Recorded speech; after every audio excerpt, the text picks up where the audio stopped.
നമസ്കാരം. സഹ്യ ന്യൂസിലേക്ക് സ്വാഗതം. ട്രെയിനിന് മുകളിൽ കയറി വൈദ്യുതി തട്ടി മരണം സംഭവിക്കുന്ന വാർത്ത കേരളത്തിൽ നിന്നും പുറത്തു വന്നിരിക്കുകയാണ്.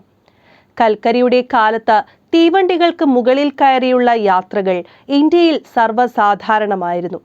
എന്നാൽ ഇന്ന് ട്രെയിനിന് മുകളിൽ കയറുക എന്നാൽ മരണത്തിലേക്കുള്ള യാത്രയാണ്.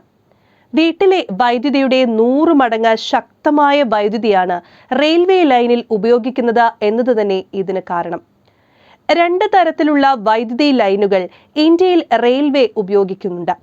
ട്രെയിനിന് മുകളിലൂടെ പോകുന്ന ഓവർ ഹെഡ് ലൈനുകൾ ആണ് ഇതിൽ ഏറ്റവും കൂടുതൽ.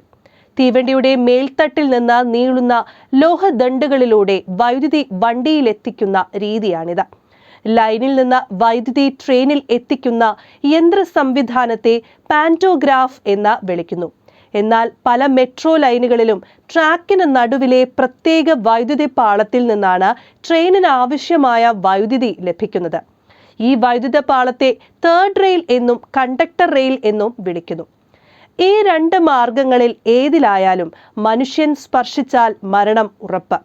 ഇന്ത്യയിൽ വീടുകളിൽ സാധാരണ ഉപയോഗിക്കുന്ന വൈദ്യുതി 220 വോൾട്ട് ആണ്. എന്നാൽ റെയിൽവേയുടെ ഓവർഹെഡ് പവർ സപ്ലൈയിൽ 25,000 വോൾട്ട്സ് ആണ് ഉപയോഗിക്കുന്നത്. വൈദ്യുത ലൈനിൽ തൊടുന്ന സെക്കൻഡിൽ മനുഷ്യ ശരീരം കത്തിക്കരിയും. ഭീകരമായ ഇത്തരം അപകടങ്ങൾ മുൻപും ഇന്ത്യയിൽ പലയിടത്തും സംഭവിച്ചിട്ടുണ്ട്.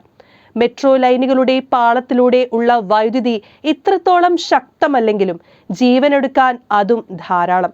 അതിനാലാണ് മെട്രോ ലൈനുകളിൽ പാളം ക്രോസ് ചെയ്യുന്നത് കർശനമായി തടയുന്നത്. 2006 കൊല്ലത്ത് ട്രെയിൻ തടയൽ സമരത്തിനെത്തിയ 11 DYFI പ്രവർത്തകർക്ക് വൈദ്യുതി ആഘാതം ഏറ്റിരുന്നു. സമരക്കാരുടെ കയ്യിലുണ്ടായിരുന്ന കൊടിയുടെ അഗ്രം റെയിൽവേ വൈദ്യുത ലൈനിൽ തട്ടുകയായിരുന്നു. ഭാഗ്യത്തിനാണ് അന്ന് വൻ ദുരന്തം ഒഴിവായത്. ട്രെയിനിന് മുകളിൽ കയറിയും വാതിലുകളിൽ തൂങ്ങി നിന്നുമുള്ള അപകടകരമായ സാഹസയാത്രയെ ട്രെയിൻ സർഫിംഗ് എന്നാണ് വിളിക്കുന്നത്. ഇന്ത്യയിൽ ഓരോ വർഷവും ട്രെയിൻ സർഫിംഗിൽ നിരവധി ചെറുപ്പക്കാർക്ക് ജീവൻ നഷ്ടമാകാറുണ്ട്. സിനിമയിലും മറ്റും അതീവ സുരക്ഷിതമായി തീവണ്ടികൾക്ക് മുകളിൽ ചിത്രീകരിക്കുന്ന ഗാനരംഗങ്ങളും മറ്റും കണ്ട് അനുകരിക്കാൻ ശ്രമിച്ചാൽ അപകടം ഉറപ്പെന്ന് റെയിൽവേ പലവട്ടം മുന്നറിയിപ്പ് നൽകിയിട്ടുള്ളതാണ്.